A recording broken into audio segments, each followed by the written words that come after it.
Bem, meus amores, como eu estava falando, não é? Essa língua, essa forma de se comunicar, artisticamente falando, foram as características, não é? A classificação de linguagens que eu apresentei para vocês anteriormente. A dança, a música, o teatro, cinema, televisão, não é? Isso tudo são formas de se comunicar. E como eu havia explicado para vocês, nós nascemos com esse nosso falar, é algo próprio do ser humano. O organismo do ser humano, ele já vem preparado, não é para que vocês entendam uma linguagem facilzinha, já veio com essa função, nós já viemos com essa função, temos órgãos próprios para falar. Então é natural que depois de um determinado tempo, 5, 6 meses, você já comece, a criança já comece a tentar, né, no balbúcio ali falar.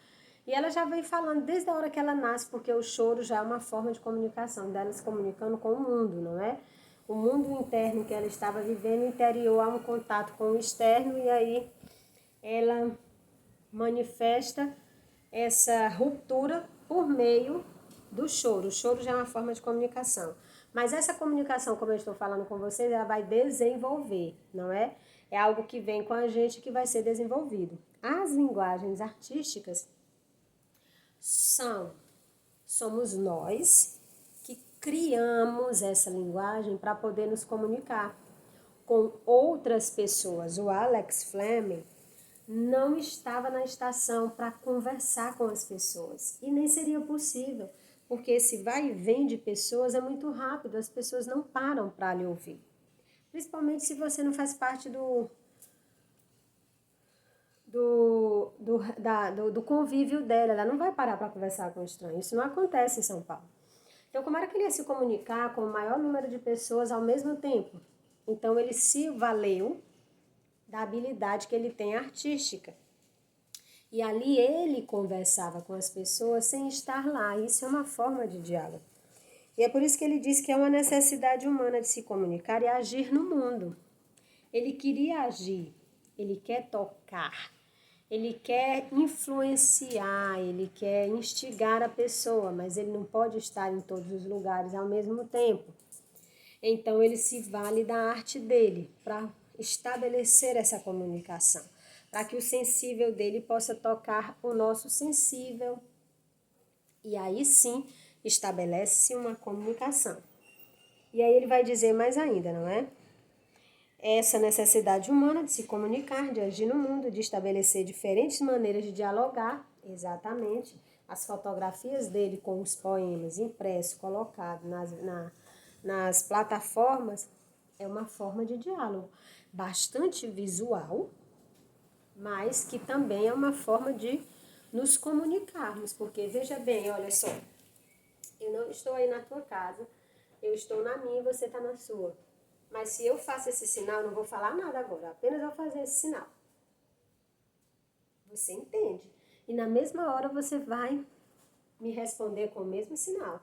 Se você fizer assim, famoso likezinho, não é? Das mídias, da mídia e digital, você vai dizer que tá tudo bem. Se botar para baixo, não tá tão bem assim. Mas eu sei que tá todo mundo aí em casa assim.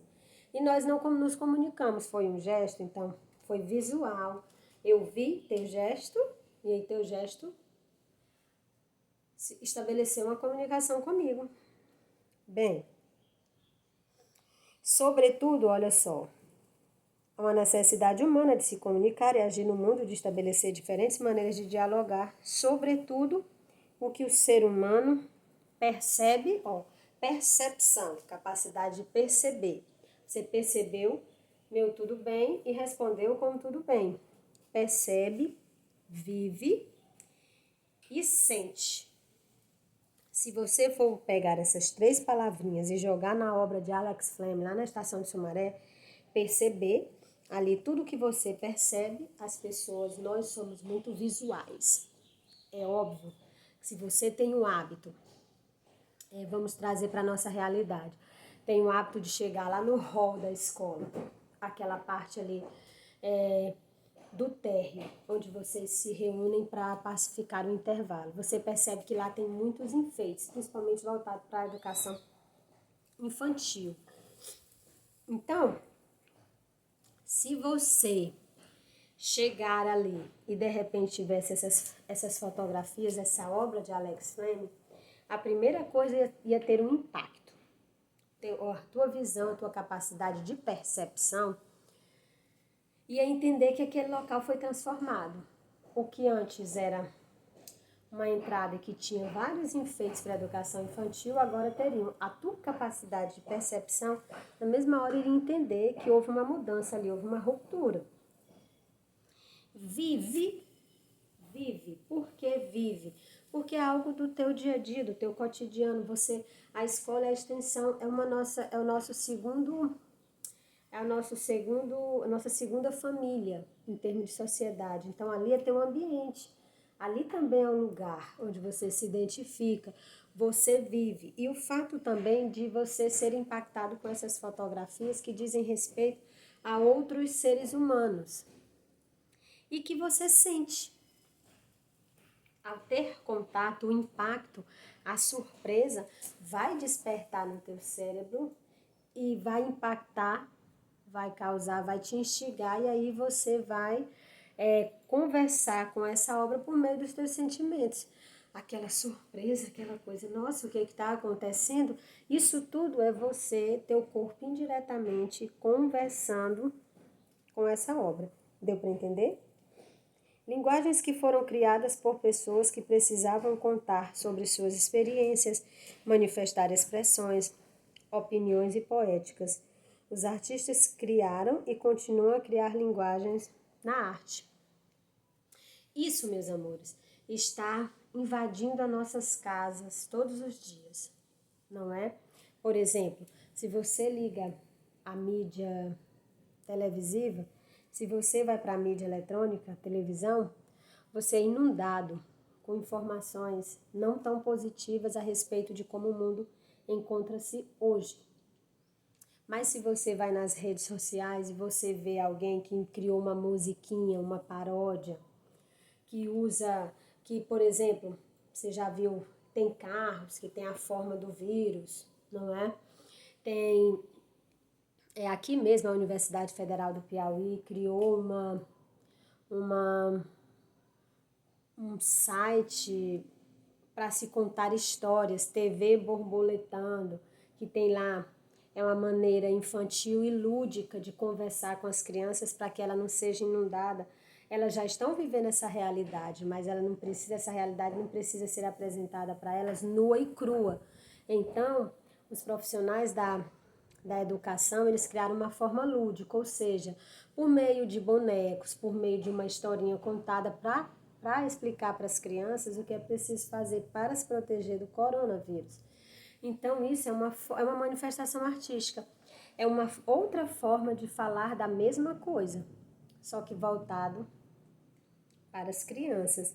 Então, aí, por exemplo, quando você lê um livro, quando você escuta uma música de uma pessoa muito famosa e que ela colocou os sentimentos dela na música, não é? E aconteceu alguma coisa na vida dela e ela escreveu e cantou e conversa com vocês sobre o que aconteceu com ela, mas de uma maneira belíssima, por meio de uma harmonia, de uma sintonia, por meio da música, cantando. Ela está contando para nós o que aconteceu com a vida dela, mas cantando. Então, essa é uma forma artística também, uma linguagem artística extremamente usada e que funciona muito bem. E que vocês, eu, né, dependendo dos nossos gostos musicais, nos identificamos. Vamos avançar aqui para a página 47. O segundo parágrafo. As linguagens podem estar misturadas ou não. Na poética do artista Alex Fleming, pintor, escultor e gravador paulistano, observamos um exemplo de como as linguagens podem se misturar. Ao entrar e sair dos trens na estação de metrô Sumaré, em São Paulo, o público encontra, olha só a linguagem da fotografia, a linguagem da escrita, tem os poemas, a linguagem visual, Olha quantas linguagens de pessoas comuns, acrescidas de intervenções feitas pelo artista, e colocou trechos de poema de vários autores sobre os rostos retratados. Desse modo, o artista estabelece uma proposta de diálogo com as pessoas, desejando que o público que frequenta a estação de metrô converse com a sua obra, ao olhar os rostos das pessoas para os passageiros do metrô podem ser desconhecidas. O autor propõe ao público que se aproxime da obra e, motivados pela curiosidade, percebam letras, palavras, imagens e, com isso, pensem a respeito. É extremamente inteligente.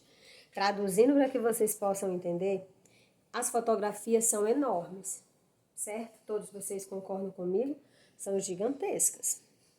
Mas as letras são pequenininhas e desenham o rosto da pessoa.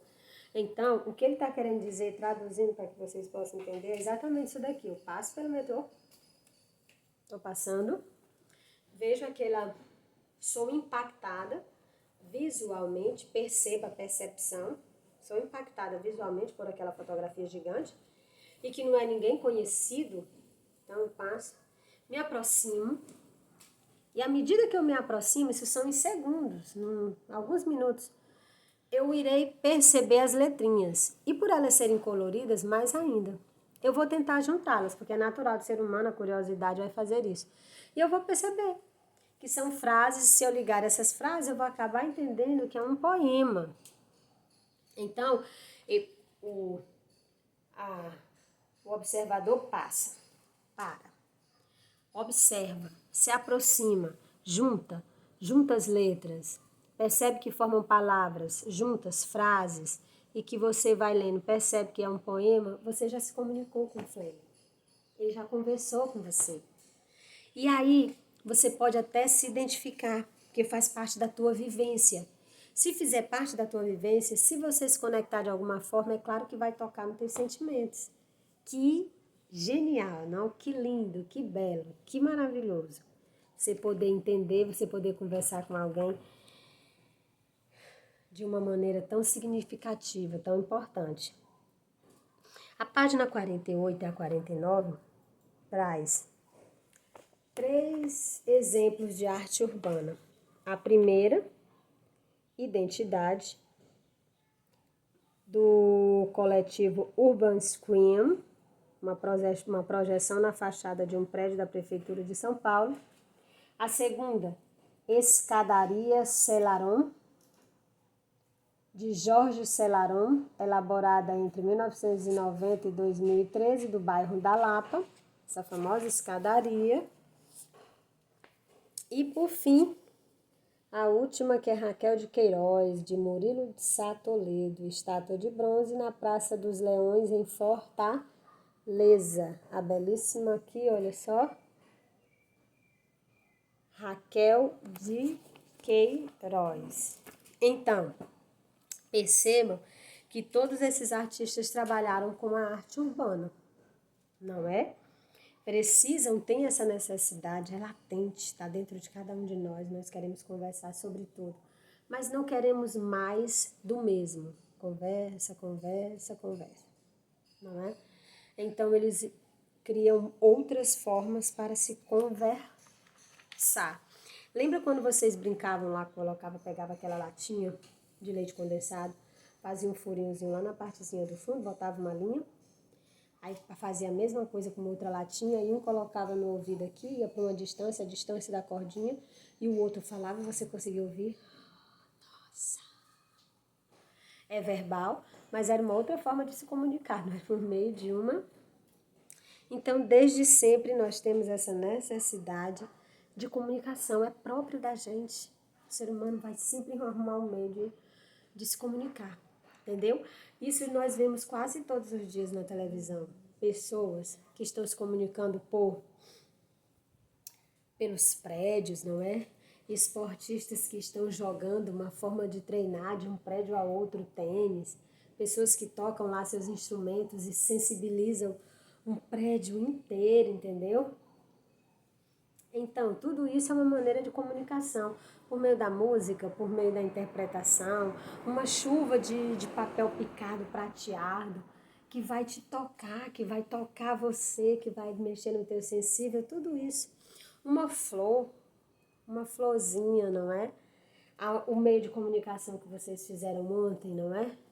Ao entregar o presente, olhar dentro dos olhos, aquela lagrimazinha da mamãe que vai cair, que você sabe que vai cair, aquele eu te amo, sabe? Se olhar bem no olho, olho no olho, olho no olho e dizer, eu amo você. Aí depois vem a outra comunicação, porque esse eu te amo tocou no sensível da mamãe e ela vai te responder com aquele abraço de urso, não é? Aquele beijo. E pronto, ali vocês se comunicaram. Ali vocês, os sentimentos de vocês se tocaram. Nossa, que lindo. Se eu for falar sobre isso aqui, vai ser um dia inteiro. Mas eu quero que vocês percebam a beleza dessa comunicação, a beleza dessa maneira, dessa forma de se comunicar. Bem, aqui já na página 50, eu deixei, aqui são 3 exemplos de arte urbana, são 3 exemplos de obras de arte urbana, não é?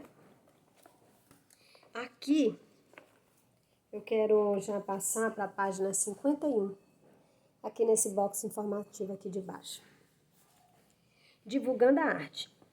As obras de arte pública podem ficar expostas, acontecer por um tempo ou ser permanente em determinado local. Por exemplo, obras como a de Raquel de Queiroz é permanente. Obras como umas que eu selecionei aqui, o Gigante Pato de Borracha era uma obra efêmera, não demorou muito tempo. A Inside Out. Depois vocês vão entender por que eu trouxe o nome dessas obras para vocês. Uma que é interessantíssima, que vocês vão dar muita risada quando vocês forem pesquisar, porque faz parte da nossa atividade, a Complex Pile. Vocês irão entender, vocês vão dar assim, uma risada incrível. E vocês vão ver a capacidade que os artistas têm de trabalhar com o óbvio, de uma maneira super interessante e magnética. A ponte de Andy Warhol, tudo isso vocês vão ver, vocês vão, mas a Complex Pile vocês vão ficar assim, nossa mãe, o cara é, entendeu? É o impacto mesmo, vai impactar. Então, meus amores, isso tudo é uma forma de se divulgar, é essa maneira de divulgação.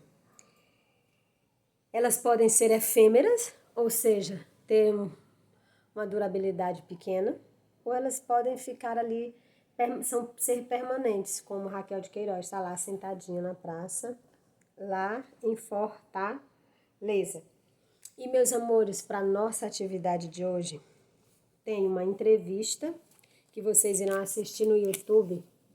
Aqui, olha só, eu vou até enviar pelo WhatsApp. É uma entrevista, o título é Arte Urbana, Conceito e Ação. Multirio. Marcelo Mendes está lá sendo entrevistado e ele vai conversar sobre o que é arte urbana. Depois que você assistir esses 20 minutinhos desse vídeo extremamente educativo e super interessante, vocês vão vir aqui para esse projeto. Olha só, no site, coloca lá no Google, 9 projetos de arte pública. E aí vocês vão se deparar com esses 9 projetos. O Mobile Homestage, o Cloud Gate, o Gigante Pato de Borracha, o Inside Out, o Complex Pile. E aí vocês irão entender o porquê. Eu quero que vocês leiam e tentem entender a linguagem que o artista utilizou e o que você entendeu dessa comunicação. E como resultado final, assistindo o vídeo, a nossa aula de hoje, os estudos no livro, o vídeo, os projetos, esses novos projetos, o que você vai fazer? Tcharam! Você vai fazer uma obra de arte urbana dentro da tua casa. Professora, mais urbana no lugar público. Mas nós vamos usar a nossa criatividade. Você vai fazer uma miniatura pequenininha, não é? Como se você fosse colocar aquela miniatura, se você fosse dar uma forma para ela do tamanho adequado, se você fosse colocar em frente à praça na escola. Aí por que aquela arte? Por quê? O que você usaria para provocar? Vai fazer ela pequenininha, miniatura, viu? Não desenha não, faz ela mesmo física. Tenta dar uma forma bacana, se for, usa caixa de de fósforo. Utiliza, bota criatividade. Por quê? Porque você vai tirar uma fotografia e você vai enviar para um e-mail que eu vou deixar para vocês enviarem, tá bom? Vai ser a nossa atividade de hoje. Você vai fazer e aí você vai ver como você vai se envolver, você vai achar bacana demais fazer isso. Vai ser em miniatura e eu não quero nada de desenho. Vai tentando fazer aí, coloca as tuas habilidades, a tua criatividade, a tua genialidade. Miniatura, tira uma fotografia, você segurando, entendeu? E vai lançar no e-mail que eu vou mandar para que vocês possam enviar, tá bom? Um abraço, um beijão e até a próxima. Bom dia!